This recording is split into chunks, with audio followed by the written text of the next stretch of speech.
Hi everyone, in today's video I'll show you guys how you can check old stories on Instagram. Well, it's quite easy. So first of all you have to do is open Instagram and make sure that you are logged into your account.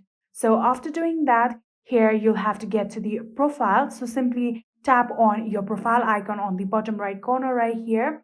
And after doing that, here you will see the option of a menu bar on the top right corner. So simply tap on it and then we'll get to the settings of our account, and in here you can see the option of archive. All you have to do is tap on archive, and after tapping on archive, here you can see all of your stories that you have previously posted. But if you can't find the story archive, here you can see the option of post archive on the top right here. Simply drag this arrow down, you'll get the option of stories archive. Tap on it, and like that, here you'll get all of the stories that you have previously posted on your Instagram. If you scroll up, here you can see these are all of the old stories on Instagram.